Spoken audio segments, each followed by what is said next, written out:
Hey there, welcome to Board Game Hot Takes, the podcast where we give our immediate reactions to the hottest board games just minutes after playing them. My name's Tim. This is Adam. And this is Steve. And today we're going to talk about the game we just finished playing, Ark Nova. But before we talk about that, I've got a little bit of news and a poll. I had a chance to speak with Riley from the Board Game Community Show podcast and with Phil from the Organized Fun podcast. And we had a really fun conversation. First, we talked about our highlights, our board game highlights of 2021. And then second, we talked about our board game resolutions for the next year, for 2022. So you can find those episodes right now. Go to the Board Game Community Show podcast. And on Friday, which was New Year's Eve, the highlights of 2021 episode was released, and then on Saturday, which was New Year's Day, the resolutions episode was released. So I hope you enjoy those. I had a fun time. I had a great time talking to them. Hopefully you have as much fun listening to them as I did. All right, let's talk about some poll results. So recently on Twitter, I said, I love the discovery of trying to figure out a good strategy when playing a game. That's the game for me. Like, I don't want to be told how to play a game. I want to discover it. So the idea of reading a strategy guide to a board game is a big turnoff. And I asked, do you use strategy guides or videos for board games? So what do you guys think? Adam, did you answer this question? Yeah, I put never, but that's a tiny bit of a lie. Sometimes after playing a game for a while, I'll go back and I'll see like, well, maybe I'm thinking of this game like totally wrong. Maybe I'm not doing it right. I kind of just want to know how other people look at a game and approach a game just to see that different kind of perspective and see what kind of lens they're looking through the game at and maybe get a fresh perspective on it. I've done that maybe 3 times in my life. Maybe there's better ways out there to play it. What's an example of a game that you played it enough where you're like, I feel like I had to go find out a better strategy? Well, Terraforming Mars, for what some guys like, I broke down everything there is to know in Terraforming Mars. I was like, well, let's see about that. And then I tried to like follow his math and see how he worked out the numbers. If you have these cards, you should play this card before you play this card because it's more efficient to do this and this. And interpret the math of it and see if the numbers worked out and if I could follow it or if I agreed with it or if I could counter what he was saying. Well, maybe I see that you did this, but what about this example? Maybe the math doesn't quite work out in that scenario. So just as kind of an academic study more than anything, I would say. Yeah, that makes sense. And you play that game a ton. So it's fun to then, once you've played it a ton, to go and see like, what did I miss after all these plays? That's exactly right. And like you were saying, that initial discovery, that's so much fun of the game to me is, oh, look at you could do this crazy thing right here. And you can combo this with this, and then you can blow up with points. And that is so much of the fun for me too, Tim. So I totally get what you're saying about that. Yeah. Steve, have you ever looked up strategy tips or anything like that for a board game you were playing? Definitely. Yep. Generally, when it's my first play or maybe second play, maybe I played once and I kind of got the mechanics, but I didn't really figure out any good strategies. So I like to see general strategies people have for playing, partially to see maybe this is a type of strategy I could employ, but also to find out countermeasures. When we played Tolkien, the Mayan calendar. Oh, Tzolk'in, the Mayan calendar, yeah. Tzolk'in, yeah. I didn't have a lot of chance to look at it, but there was definitely a lot of different strategies. People that play a lot, it seems to make a big difference if you can employ some specific opening gamuts or some specific, sequences. And sure, figuring some of that out is part of the fun, but when you're only going to get to play 2 or 3 times, it helps to have some idea of what you're doing. See, I don't get that. Like, I would never want to know, if I'm going to play 2 or 3 times, I'd never want to know the optimal strategies because it feels like I've just taken away all the fun for me of playing the game. But you used to do that with video games too, right? I still do. Yeah. You used to pull out the Final Fantasy VII strategy guide at home, and I'd be like, "What? Why would I? No, I want to go explore this place. I want to go figure it out for myself." So No, I want to pick up every element possible, so it's different, yeah. I think tonight's a great example because we played Ark Nova, which is a reasonably heavy game. But if I looked it up and somebody had said like, "Oh yeah, you always gotta upgrade this first and then do this first and only focus on these cards," that would have ruined the game for me. The whole fun of it to me was just working with what I had and trying to figure it out. So, well, I mean, that's not entirely true, though. You watched half of the playthrough, which they definitely discuss some strategy and, and mechanics and things like that. So poppycock. Okay. So, Tim, has there ever been a game where you've gone and looked at the strategy just to see like what other people might be doing? And like Steve said, just to counter if some person's going to do this and this and this, how am I going to counter Well, that? And kind of some. In all fairness, I was a competitive Magic the Gathering player for a long time, for like 20 years. And so I definitely looked at strategy guides and information and learned a lot that you could reuse in later games and stuff like that. So I still felt like I was exploring the game, but I was also using what I'd learned from other people. So absolutely, kind of like your Terraforming Mars situation, when you're getting to a level where you've played so much, then it's really fun to dig in. But not for me when I'm playing for the first time with some friends and just wanting to see how well we can do with our own stuff. I remember one time I taught Scythe to some friends. I had picked it up, learned it, and taught it to some friends, and we all got hooked on it. We all loved it. So that week, while I was waiting for our next game night to come around, I started searching for just Scythe content. And one of the things I ran across was Jamie Stegmaier, the designer of the game, who said, here are 5 strategy tips you should always follow for Scythe. And I watched it, and they're very, very basic tips. Like, anyone should know that after you played a few times.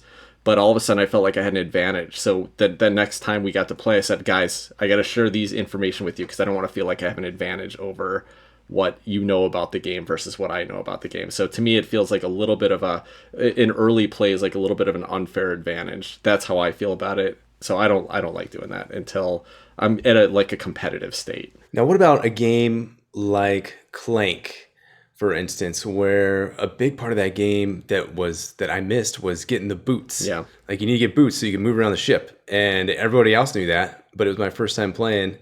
I didn't know that, and I couldn't get anywhere. And you said usually you'll even teach the game, say, hey guys, you got to get boots or else you're not going to get stuff done. Yeah, that was a miss. We should have taught you that, but you didn't need to go read a strategy guide for that. You also probably could have. I mean, so is that a strategy guide or is that like... It's a little bit about game is a little bit broken and you probably need to know that information so you just don't mess with yourself and cause a bad situation.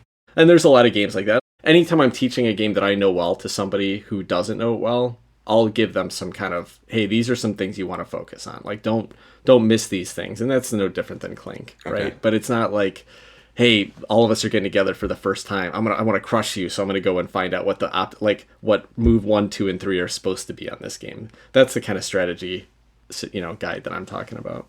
So anyway, we did have some poll results on this. So I asked that question, and here were the answers. I said, do you use strategy guides or videos for board games? Often was only 2%, so most people don't do it all the time. Steve, you fit into that one category, so an outlier there. 2%. Occasionally was 5%, so still pretty low. Rarely was 32%, so about a third of the people did do occasionally look at strategy guides, and never was 61%. And that's how you and I answered, Anna, but in reality, every once in a while we do look at something in rare situations. Yeah, I agree. I think academically there's kind of a neat area there to get some high level information out. Yeah. I enjoy that. Yeah, I think when you get to a certain level, I was talking about competitive Magic, but if you think about competitive chess too, you have to, right? If you want to be competitive, you have to know some basic things that have been learned and relearned and taught and everything over time. Anyway, this explains a lot about why Steve is so good at beating us at first place of games. But reading the rules does help. That's true. That's a good point. Is that cheating? Is that using the strategy guide too much? Yeah, it's like they give you a strategy guide in the box. It's crazy. Called the rules. No, we're happy that you read the rules, Steve, because then we can hit you up for all the questions all the time. All right, sounds good. Well, all right, let's jump into a description of Ark Nova. In Ark Nova, you get to build a zoo. You'll be trying to raise the appeal of your zoo by adding the most interesting animals and attractions, while simultaneously saving the world with your conservation efforts. On a player's turn, they'll take one of 5 basic actions that are laid out on a row of cards in front of them. The furthest to the right the action is, the more powerful it is, and after taking it, that action will be moved to the far left while moving the other actions up the row. The actions include building habitats in your zoo, playing animal cards into your zoo, and several other actions. The animal cards are all unique and have a money cost, as well as some prerequisites like having an empty habitat in your zoo or having certain region or animal tags already in your tableau. So it's usually quite an accomplishment to get an animal added. When they're added to your zoo, they usually give you an instant effect, and also add additional tags that might help you meet some conservation goals, as well as generating instant appeal points. There are many actions in the game that may also generate additional bonus actions, like when you get to certain spots on conservation or prestige tracks, or when you cover up spaces in your player board with habitats. So if you plan well, you can sometimes have turns where you get to do several actions in addition to your base action. Certain actions will also cause a token to move on a shared break track, and when it reaches the end of the track, everyone gets a break. This is when players will collect income, discard down to their hand size limit, and several other mid-game cleanup steps. When the first player's appeal track marker passes their conservation track marker on the board, then the game will end after that round is over. The player with the biggest difference between those two tracks will be the winner. There are a whole lot of additional rules and mechanisms that I didn't cover here, but this should give you a pretty good idea on how Ark Nova plays. Ark Nova was designed by Matthias Wig and published in the United States by Capstone Games. So let's talk about the gameplay and mechanisms of Ark Nova. This was a first play for all of us. We played on Tabletop Simulator. We all learned the rules from John Gets Game rules video, as well as I watched part of a playthrough on that. I think you guys are about the same, right? And we referenced the rulebook a little bit. So this was a really, really fresh play for us. So let's talk about mechanisms. Steve, anything that stood out to you? Well, there's a lot of restrictions on most of these cards, right? The cards that you're playing, whether they're sponsorships or animals, they almost all have some type of prerequisite requirement that you have to meet, whether it's the enclosure space, the amount of money that it costs. Maybe you have to already have a partnership with one of the continents. So yeah. A lot of requirements that have to be met. And I guess it's sort of like Terraforming Mars. Almost every one of these cards has some kind of a prerequisite, or maybe you can play it but you won't get any points type of situation. Did you like that about the game, or did it feel too restrictive? It was pretty annoying. It seemed like every card I picked up, I couldn't play optimally. Right, so that was kind of part of the puzzle, a big part of the puzzle, which I think Tim is beaming about. I think that's a really fun for you, Tim, is my guess. But yeah, there's all these prerequisites, right? And part of that is the way that these cards work. Everyone has these same 5 starting cards. And this is a mechanism like, I think it's Sid Meier's Civilization, where if you don't use the card, it marches up and it gets more powerful as time goes on. But when you do use a card, it kind of resets and goes all the way back down to the left side. So it's less powerful. So you can kind of time these cards out, right? Say, okay, if I use this one now, it'll be pretty powerful. Then it's going to go down, and that'll set up for this card in 2 more turns. That'll be great. Or I can use this lower power card right now, so it'll boost this one up. So you kind of time it out. There's that whole timing aspect of playing the cards. And that mechanism, to me, that the only other time I've seen it is in that Civilization game. So Tim, what did you think about the restrictions and the way that your own kind of personal card market works? I liked both of them. I mean, it is a challenging puzzle, and I've mentioned this term before, is that I like a shifting tactical puzzle in a game, and that's what this game is. It's like every card you draw, okay, how can I optimize it? Can I play it? If not, what do I do with it? If I can play it, how do I get it? When do I want to play it? What's the best time to play it? What do I have to do to get myself set up to do it? Is it worth it? I love all that. It's fantastic. You mentioned Sid Meier's Civilization with the shifting card row.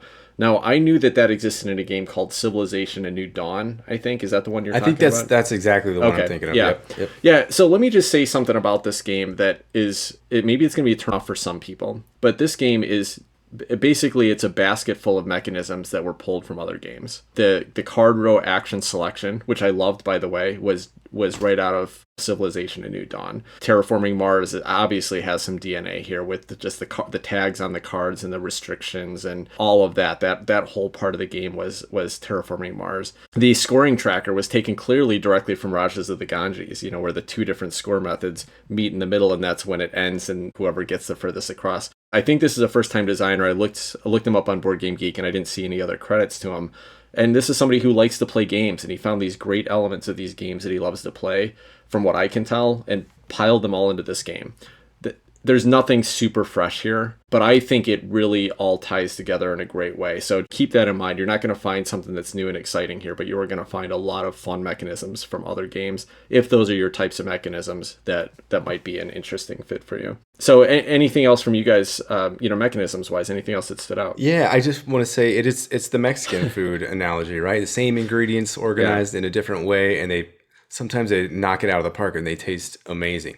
Yeah. One of the mechanisms I liked was the different size enclosures or structures or buildings for the animals. Instead of tetrominoes, like so many games, little square rectangular pieces that are organized in different ways.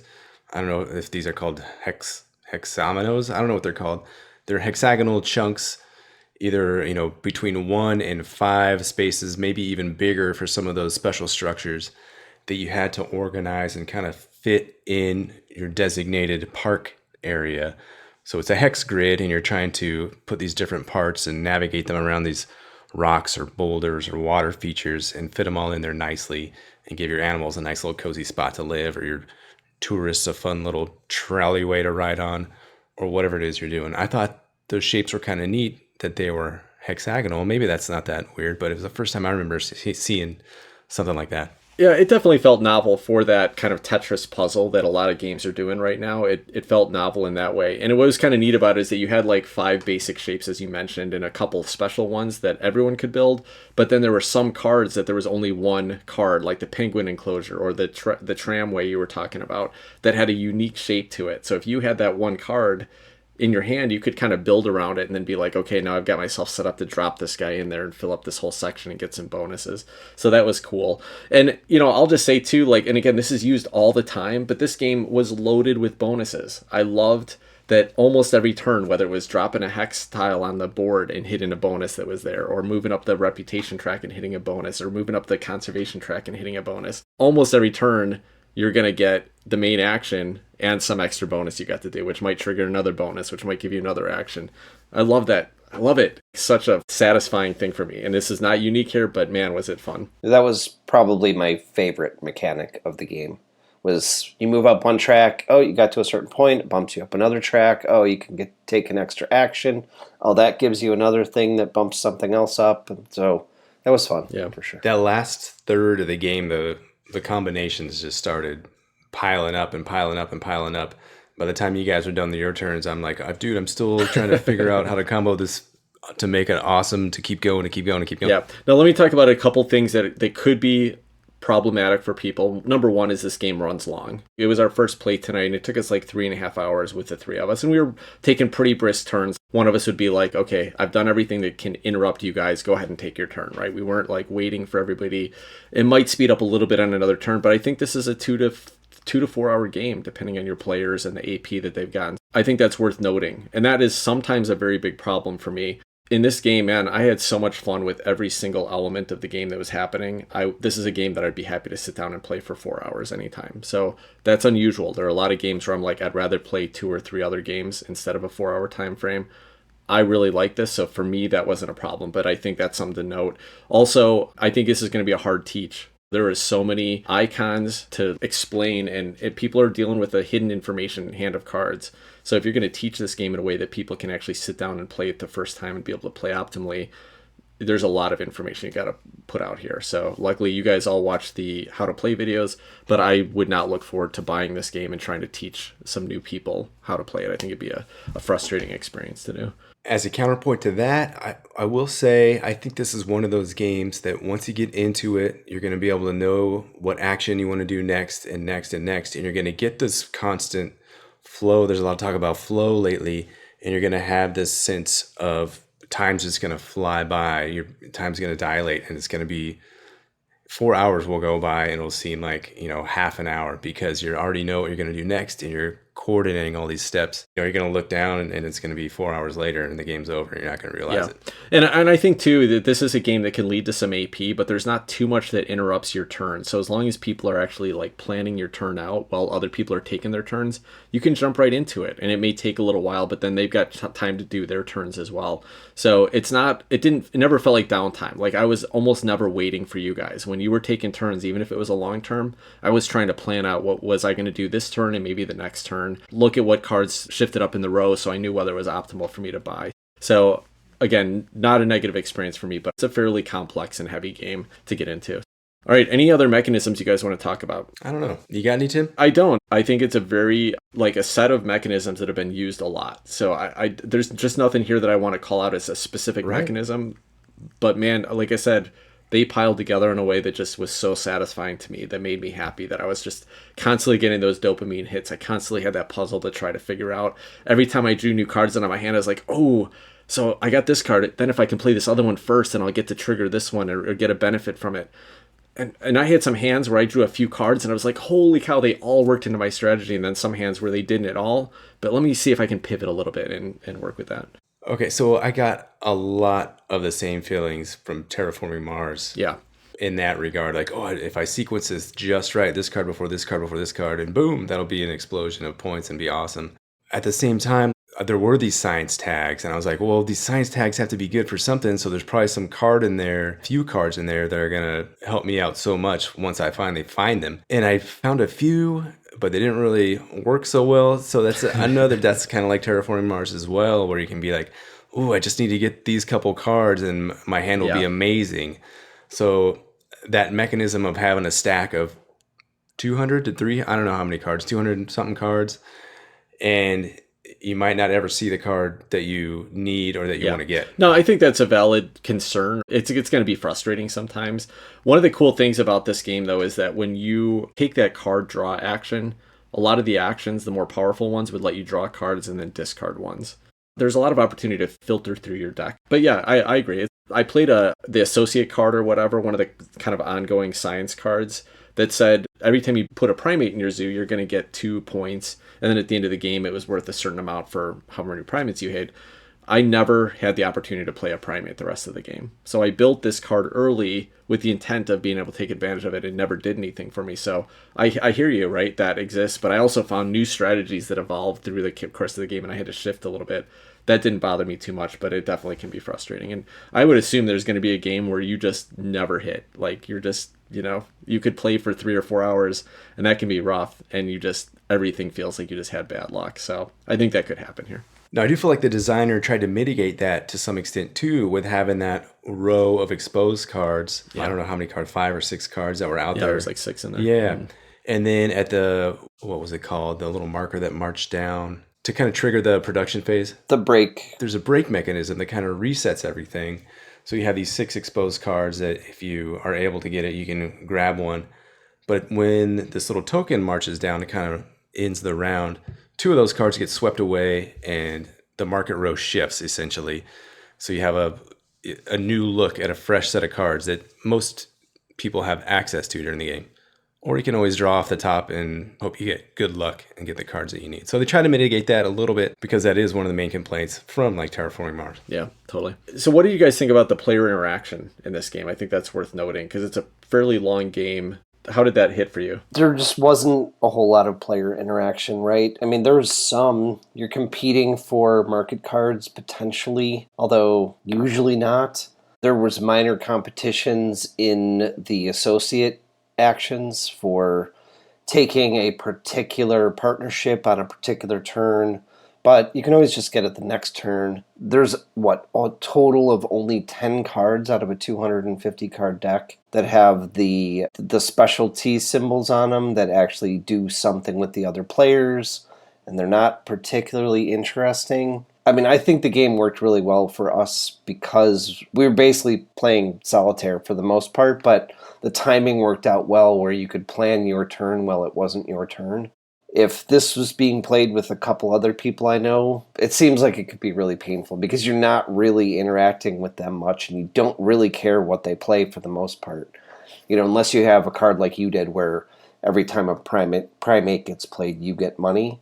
If you don't have a card like that, you're just sitting there waiting for somebody to go. I don't know. It seemed like it could be a bit of a drag. Steve, you're saying this worked well because we're such good company that it was okay that we weren't interacting in the game. Adam, you're always big on interaction. Like, what did you think of it? There was little to no player interaction here in kind of a way that I thirst for in a lot of board games. Yeah. But at the same time, 90% of the time, especially in that second half, once we got things going in this game, the sequence was me, then Tim, then Steve. After it was Tim's turn, I was basically already done with my turn. And I'd be like, so once Steve was done with his turn, I'd be like, all right, Tim, this is what I did. Boom, boom, boom, boom. You're up. And then it would just flow right onto you. So the fact that there was so little player interaction, it didn't really bug me that much because I was able to just do my turn and not have to worry about anything getting in my way, which is weird to hear me say that. I know it is. And I think that's the key with this game, though. I think that the puzzle itself, for me, was so satisfying. It was so much fun to do my turn and plan everything out, and such a challenging puzzle that I didn't miss it too much. There was opportunities here, right? There was cards that triggered off what other people did. There was the race for some of the conservation goals. There was the race for for donations. All that stuff mattered. You were racing up the conservation track to try to hit some of those early bonuses, so you're watching what other people did. So I was constantly looking to see what you guys did. Do you have these tags because they matter to me? Are you going to race up here? Do you care about this card? And I think even more on a second play, I think that center row, there's so much on the board there that I was kind of ignoring that center row of cards. And a lot of the time you'd be like, okay, Steve's clearly going to need that. I better take that card before he takes it. I think there's opportunities here, but I think it's low. And so again, another thing to note, I had a great time playing it anyway, but I think it's pretty low player interaction here. I agree. It was kind of like, the interaction to me was kind of like Wingspan level. Like, oh, this guy did something, maybe I get a little tiny benefit from it. The in-game scoring was, I had a card that said, if the person to your right has more tags, or if you have more tags than the person to your right, then you get some points. So that was the interaction level here that I saw. Yeah, I would say slightly higher than Wingspan, but it was lower than Terraforming Mars because you don't have that center board where you're trying to compete for the spaces and block people, but higher than Wingspan a little bit. Right. So yeah, it's in there. All right, cool. Well, let's jump into the theme and production here. First of all, I think the theme is very cool. It's very unique and original. There's been a couple other kind of zoo type games like Barren Park. And to me, it was fun. Terraforming Mars was really interesting because you were taking real science, unique cards and doing something with it. And obviously they kind of mirrored that here. Every card in the deck is unique. Every animal is relevant to the region that they're from, the types of tags they are, the type of restrictions they might have, the size of the container. So it took everything that made Terraforming Mars work from a theme perspective and just put it into a different theme. And I love it because I love animals and I love the biology and the relationships and the environments of animals. I like that whole thing really worked for me. So that's my thought on the theme. What did you guys feel about the theme of the zoo theme of this game? I guess I'd say it's kind of a mixed bag. I thought the theme was engaging, but I didn't necessarily find the cards to be particularly engaging. Right, like the concept of building a zoo and attracting guests and partnering with universities to better your conservation abilities of your zoo were all really interesting, but it just was ethereal in terms of like how the things you were doing that actually accomplished the goals. There was nothing ethereal about it. Everything was like very, very thematic. Like you had to have an animal enclosure and get that type of animal into your location. And then it was relevant to your relationship with that region. And everything was thematic. Adam, tell Steve he's wrong here.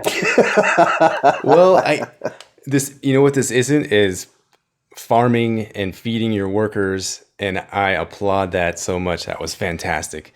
The theme here was pretty cool. As we played more and more, I became more and more engaged. There's cute zoo animals on all of these cards, so I found that just hilarious. The pictures are funny. We were talking about the art so many times. There'd be like a giraffe kind of poking his head out and looking at you, and is it like a picture or a drawing? I think we settled on that it was this kind of filtered picture to make them a little more sketchy. Not sketchy, that makes it sound bad. Make it look like a little more artworky like a sketch, rather than a photo. Yeah. By the end of it, I thoroughly enjoyed the theme and how you had to have partnerships with different continents to get these different animals located at your establishment or your preserve or whatever it was. The theme here was great. It was so much better than so many other themes that are out there in board games. So yeah, I enjoyed it. One of the things I think was cool about the theme is that it told a story, right? Like it was fun to watch that my little zoo, I just ended up with a ton of predators. So all I had was like big cats and like wolves and canines and stuff in my zoo. And that was fun. Like that's something that's going to change every time. And sometimes you're going to have the lizard zoo and you're going to have like a bunch of big cats with some little birds in it. And there's Sylvester and Tweety in your zoo. Like I just think that there's a story to be told here every time you play it. Or somebody's going to have like a ton of kiosks everywhere that all you do is you sell crap and you have no animals in your zoo. Like that's going to happen sometimes based on your objectives, and I think that's fun. I like that each animal was worth a certain number of tickets. Like for having that animal, it would theoretically sell that many tickets for people to come to your zoo, and that was worth in-game, points. That's how you scored points. I thought that was kind of a neat little take on the different animals. Yeah. Cool. Yeah, and one last thing I guess is about the animals is that almost every animal in the deck seemed completely unique, aside from the different restrictions they had, but almost all of them had when it comes into playability, or it had some kind of endgame scoring or whatever, like, it just felt like such a variety to go through here. I didn't feel like I ever looked at a card and said, oh, that's a repeat. Wingspan, right? That was a great example of one of the things that triggered me about Wingspan, was that you had this big deck of cards, but a lot of them were very similar cards. Like, they did the exact same ability. They didn't really change the game at all. These to me felt like they did a lot of different things. I don't know. There were some, maybe they were different on like their little tags or the different continent they were associated with. But then the little when played, you can move any card all the way to the left. Were similar to others. There was a handful of those that I saw out there. So, I mean, they're different enough, but I wouldn't say they're completely unique. Okay, fair enough. And before we get over into the artwork a little bit more, I want to talk about those abilities that they have, and that is that they were keyworded. Every single card in the deck and ability had like a keyword on it, and that was dumb. Like, there was a bunch of cards that were the same, right? Maybe you had like 10 animals that had the same thing. Okay, keyword that so you remember it as you go back into it. But there was like some things where you're like, why is it saying that? And it was just they added a keyword to the end of a random situation. What was the one? There was like I played a guy that was supposed to be like a enthusiastic talker, and it showed a picture of a dude on a video cam recruiting somebody. Something about this throat something, or I don't know. It was a weird. Like, it was like fast throat or whatever. Like, the keyword on it, it was like the only time it ever came up in the game. Probably the only one instance that you don't put a keyword on stuff that only comes up once ever. I wonder if they did that with the plan of expanding the game in the future. So now they've kind of set up like, hey, then we could put these on other cards in the future, and it would, like, be there. But I don't know. I hate when you like overdo keywords. You don't need to do that. It was just confusing at a point. I was like, what? Why? What does that mean? Yeah, totally. I don't get it. Totally. All right, well, let's get back to the artwork here for a second, because, okay, one of the biggest criticisms of Terraforming Mars, which is a direct, I think there's a lot that you can relate to that game here, was the artwork and the production of Terraforming Mars. So comparatively, was this a step up, step down, vertical? What do you guys think? I would say it's different. I would say it's a horizontal move, a lateral move. You think horizontal? A lateral move, for sure. You don't think it's an improvement over the original base Terraforming Mars? I don't know, man. I love those cards. You got the green ones, you got the blue ones, and you got the orange ones. And then you got your tags over here, and you got your cost over there. This is almost laid out exactly the same. On the right side, the furthest right side, is the continent. Next to that is the type of animal. And then over on the left is what it costs and its requirements. It's almost exactly the same. And then you have the top half that's like the cheesy picture, and the bottom that's like the little words that tell you what it does. That is exactly a Terraforming Mars card. Yeah. From a layout, from a graphic, from user experience perspective, they're basically the same cards. All right, and then Terraforming Mars has awesome space explosions and cute little puppy dogs. So it could go either way. Some of the Terraforming Mars cards are amazing, and some of them are just like, oh gosh, this is so cheesy that I love it anyway. You have a different opinion, I feel like, Tim. Well, not drastically, to be honest. Like, I feel like it's a slight step up because at least there's some consistency between the artwork. Like, it's not some textbook drawings and some photos of dogs. There is at least consistency here where almost every piece of artwork in the thing, it looks like a photograph that is slightly filtered, as you mentioned. Yeah. From what we could tell, we were working on Tabletop Simulator, so I wonder how much that would look a little bit different in high-res cards that you had printed. But I'm not sure that this was the best way to go, especially knowing that that's the biggest criticism of Terraforming Mars. Right. That they didn't do a little bit better here. They could have not chosen stock art for every piece of art in this thing, because the animals themselves were cool. Like, I would have taken a photograph of every animal, but then you had, whatever those blue cards were, and it was a random stock art of some dude, like sitting on a bench looking at a laptop. That was a shame, because they should have learned from Terraforming Mars, and they should have probably done original art for all of this stuff, or they should have at least made those cards that weren't going to be animals something a little bit more fun. So I think it was a little bit of a miss. I think it's a step up from Terraforming Mars, but not as much as I would have hoped for here. What do you think of the art in this one, Steve, specifically the blue ones? Sponsorship cards. Sponsorships, yeah. What do you think of the sponsorship ones? Well, I'll just kind of repeat what you guys already said. The animal cards I liked. I thought they were cute to look at. They were all like unique and colorful. And the blue sponsor cards were garbage.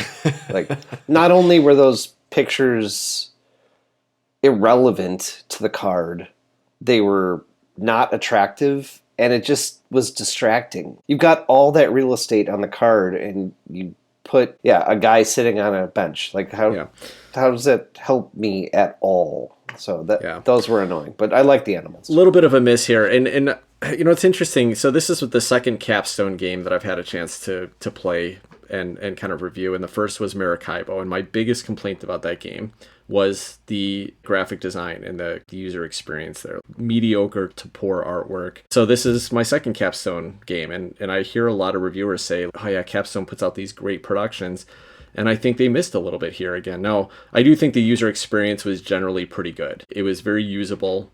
I would have no problem getting back in and understanding what all the icons do and all of that stuff, but still felt like whoever's making the art decisions there, they missed a little bit here. I think there is a giant disconnect between the cover of the box, which is this beautiful gradient illustration, blue through teal, through verdant green down the bottom with these kind of sciencey looks in hex and some lens flare going on.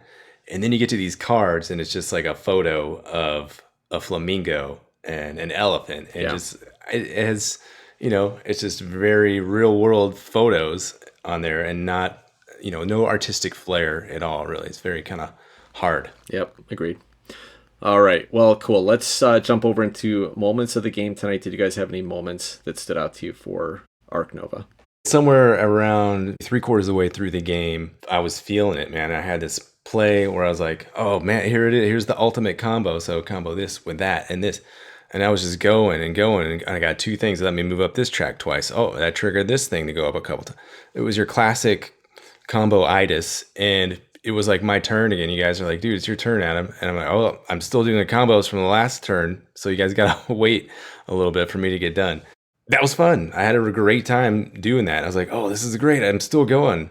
You guys got to watch me do all my combos. Ha ha ha. So that was the moment of the game for me. I still lost miserably, but I had fun doing it. What about you, Steve? Any moments? The combos were definitely probably the most fun individual moments that I had in the game, especially when you don't necessarily realize ahead of time. Yeah. I get an extra bonus I didn't even realize I was going to get. But probably the biggest moment of the game for me was about halfway through when I realized I had no idea what I was doing. Like when we first started playing, I kind of thought I had an idea. You just find animals that fit in the enclosures and you get points for them. And then we got about halfway through the game and I realized that you had to actually marry your sponsors and your partnerships with your animals to accomplish stuff, and it just not... I don't think that's legal in 49 states. Not just throw a bunch of cards on the table.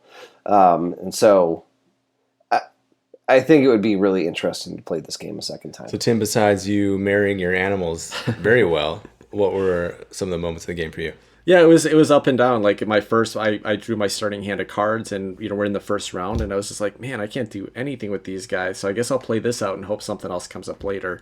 And stuff did come up later, and that was fun to kind of realize that just because you had a slow start here, like there's a lot of opportunities to find new paths. I was trying to build the carnivores because one of the conservation bonus cards was have 5 carnivores, or 3 to 5 carnivores, and so I built 3 in my thing. I need to get one more, so I dug for some cards, and I drew 2 more carnivores, and both of them also gave me bonuses for the number of carnivore tokens I had on my bonus points. So I just got this huge win. I set myself up, and it played out. The puzzle kind of came together, and my whole combo came in, so that was fun.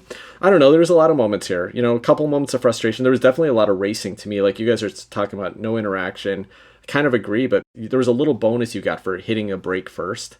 And there were so many times where I either didn't want you guys to go to break because I wanted to play one more thing to fully use my hand before we went to an income, or I wanted to be the one that triggered the bonus, and I had a card that I was going to play that let me move the break meter up 3 spaces, and I was like, nobody moves it up 3 spaces on their turn, and then Steve moves it up 10 spaces.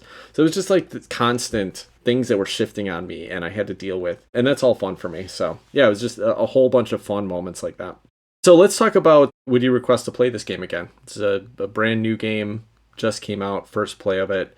Steve, what do you think of Ark Nova? I liked Origin of Species better. Wow. I know they're not direct correlations, but they are both animal related. And I know the production quality wasn't particularly good on that game, but I just had a blast with that game. And honestly, I didn't really have a lot of fun. I would totally play it again if somebody else requested it, because I think there's a lot I could gain in terms of understanding statistically how the different mechanics could be used better and sequencing better and just solving the puzzle better than I did this time. But I would not request to play it again. So you've never been a fan of Terraforming Mars. No. Do you feel, was it the same kind of feeling on here? Is it the same, like, what is it about those games that you just don't think works for you? Planning a strategy and then it just going to garbage, and then starting over again with another strategy, and then it's just frustrating. Like just drawing cards hoping you'll get one that matches your plan. Like I don't like it really. With this game, Steve, yeah, I had a lot of those same frustrations that you're talking about. I don't know, for Terraforming Mars, I was kind of the same way. I was enjoying it at first, and then I was like, kind of down on it, and then it's Okay. then it went back up. So it's tough to say on a first play on this one. I wouldn't want to play it if I knew it was going to take longer than 3 hours. If I get the time down, and I don't know, if I saw more instances for player interaction, I think I'd request to play it again. So I would go back to it a second time, maybe a little bit hesitantly, just to see where it went from there. But I'm not going to be grabbing for this one right away. What about you, Tim? I love this game so much. This game did everything for me, everything that I wanted, a Euro-style board game. It had the tactical shifting puzzle that's happening all the time, and the puzzle was fun. You've got to meet these restrictions. You've got to build this thing first to build this thing. You've got to find the ways to get that thing. You get bonuses when you hit stuff. Like everything I want in a Euro game, they took all these mechanisms that are fun to me. They made it a puzzle that's fun to me. This game is for me. Like this game is one of my favorite gameplay experience that I've ever had. And I could have told you that just watching the how to play video and reading through the rule book. I was like, this game is perfect for me. Couple challenges with it. It plays long. Could see Steve was getting bored and Adam was anxious to let's get this moving. Why is this taking so long, right? It's not going to be a great fit for a lot of groups. It's going to be a heavy teach, so it's hard to get new people introduced to. This makes it a challenge for me to say, I'm going to request it because who do I put this in front of? I loved it so much that I'd give it a shot. This is a game that I would take a stab at again. Does this fit in a collection with Terraforming Mars? Because there are a lot of similarities here. And I would have normally said probably not. It is close enough. I do think it's an evolution a little bit. I think that this is a slightly improved game over Terraforming Mars, minus the difference in player interaction. So if that's important to you, Terraforming Mars has that a little bit more. But that said, I think most of what else it's doing is taken what they learned from Terraforming Mars and several other games and improved on it and made it a better game. But because I have Terraforming Mars, I probably wouldn't pick this up because it is such a similar experience. Except that Terraforming Mars has a terrible solo mode on it, and this looks like a fun solo game to me. So I probably will pick this up, and I will probably be playing it a lot for that reason. And if anybody else is a heavier Euro-style gamer that doesn't mind sitting down for 3 or 4 hours, this would be my game of choice right now. I love this game. This is my 2021 game of the year, and I was blown away by how much I enjoyed the experience of this game, and I would love to play it some more. So yeah, I will definitely be requesting it. Is this game actually out yet, or is it on Kickstarter, or is it available to purchase? Or so my understanding is that Ark Nova is not out in retail yet for the United States. I think it is available in some languages or potentially in Europe at this point. But you can pre-order the game right now on Capstone's website if you're in the United States, and you may be able to get it on some other distribution sites from other countries. But what I read is that they have already sold out of their first print run that's in the works and I think in shipping at this point. Did a second print run and I've already sold out of that too, so they're now working on a third print run. So I think if you pre-order it now, you probably won't be getting it till March or April, but it's possible you'll get it, especially if you've already pre-ordered. You may get it as soon as late January or early February. That's the best information I could get on it. We'll see when it actually becomes readily available, but it sounds like this is going to be one of those games this year that may be a little hard to get a hold of at first. So if you want to get it as soon as possible, you may want to go pre-order that now so that you're in the queue to get your game as soon as you can. Okay. All right, cool. Well, I think that'll wrap up our review of Ark Nova. Thanks for playing with me, guys. I appreciate it. Let's jump into some games that we've had on our table right after this.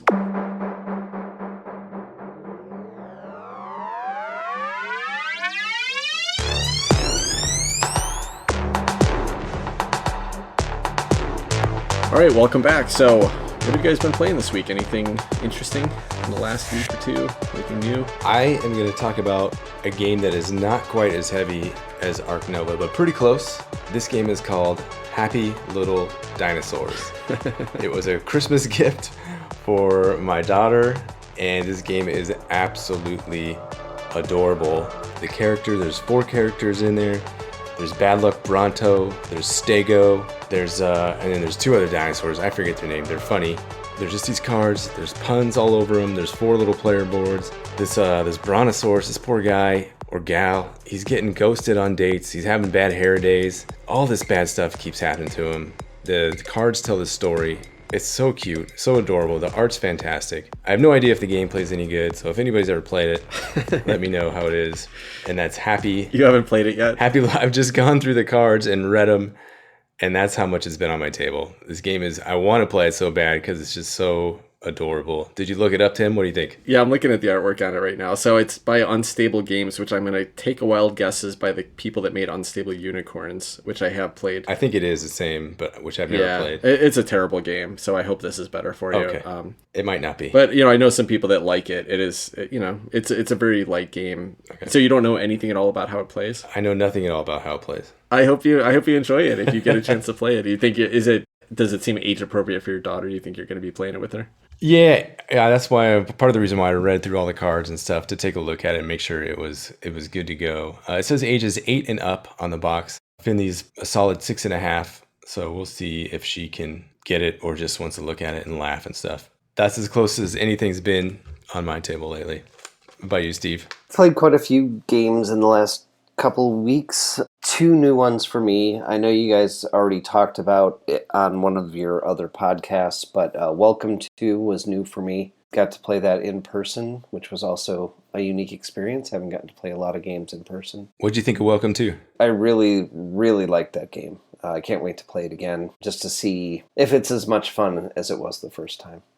I know it's kind of simple, but there's a lot of iterations, I think, of things going on there. Yeah, I've now played it about 20 times, a variety of playing on Board Game Arena with some people, but it's been a big hit here with my family, so I've been playing with my wife. Our foreign exchange student's been asking for it. I played with my daughter. So it's been a lot of fun. I still like the game a lot. I will tell you that playing with the base objectives in the game, I was starting to find that once you start to understand what the goals are, a lot of the turns, everybody's doing the same thing. Then it starts to feel a little bit stale. The last play of it, I introduced, there's some advanced scoring cards. In the base, it's all just different subdivision sizes, basically, like the way you break up your subdivision. And that gets tiresome because everybody's just buying the fences, putting them in the right spots.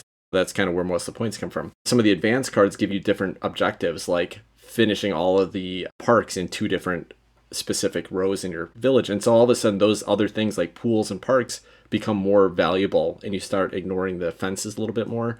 So I was starting to feel like it was getting a little stale and a little boring, but after adding those in, now I'm like, oh, this is a new challenge. And we're scoring lower on it, but I'm having a lot more fun rediscovering some of the opportunities there. So, but still a great game. Fits, you could teach this to anybody in 5 minutes. It's a fun experience. And it's on BGA. It is, yeah. So I haven't tried it on there yet. It's awesome on BGA, yeah.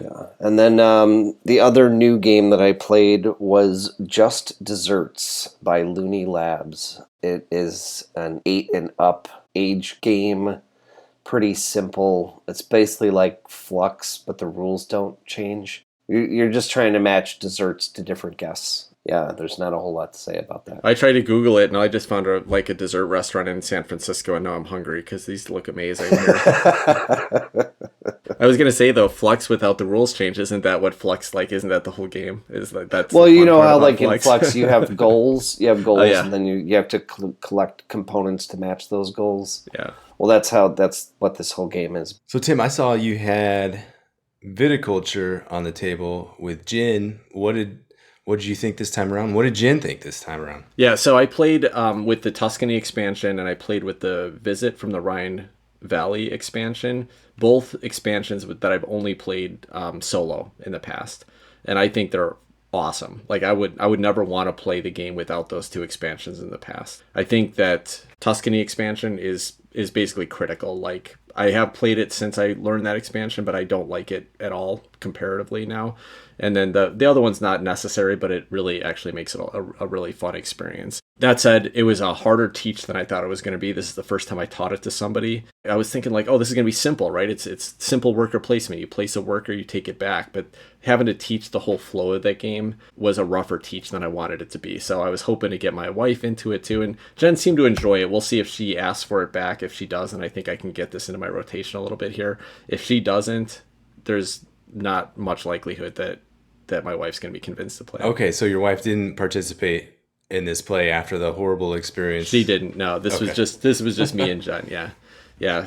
So I mean, it was fun. I had a great time with it, and love to go back to it again. One game I did want to talk about that's new for me was a game called Targi. I think it's pronounced Targi. It's a little bit older game, published back in like 2013, but this is a 2-player only game. It's very simple. It's kind of a worker placement game, but basically what happens is you set up a grid, a 5x5 grid of cards in a table. The cards on the outside of the grid are always the same. They're set up the same every game. They're pretty simple actions, like you place a worker there and you get a resource. And then the 9 cards in the middle are going to shift throughout the game. So you'd set up 9 to start with. What happens is that you're going to place 3 workers every round.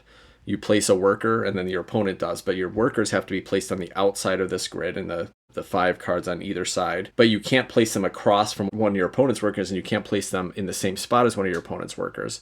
So ultimately, once you place these 3 workers, you have a kind of a triangulation, and you have either you're going to get 1 to 2 cross marks in the middle of this whole board, that you're also going to get the cards that are in the middle. And that's kind of the goal. So on the edges, you'll probably pick up some resources, but in the middle, you're going to pick up engine building cards or scoring cards or better resources or things like that. And it's just a really fun puzzle to get your workers placed in the right spot so that you're getting the things you want in the middle. It's very interactive because you're blocking the other people from what they clearly want from the middle. So I found this to be a really, really fun 2-player game. I've only played it once. One of our listeners invited me to a game on Board Game Arena and loved it. Had a great time with it. So this was a game I've heard about for years as a great 2-player experience, and I'd highly recommend it. I'd play it anytime. This is another one of those ones that I keep hearing about, and it's a 2012 game, but it's stuck around forever. It's 127 on Board Game Geek. And I've heard good things from so many different people, and I've never tried it, and I would like to try it. Yeah, let's jump on a quick game on Board Game Arena. It took me about 5 minutes to learn it because it's super simple to learn, and you play it in 15 minutes. Listeners, if you want a 2-player game, you should check it out. Not a very interesting production. It's supposed to be set in the desert, and it's just a bunch of brown cards with some simple resources drawn on them, but it's easy, fun to play. That will wrap up our episode of Board Game Hot Takes. This episode is going to release on January 3rd, so this will be our first episode of 2022. Here's hoping that 2022 is a better year than the last couple have been for most people.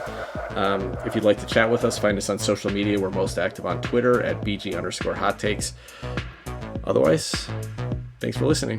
Take care, everybody. Good night. Bye-bye.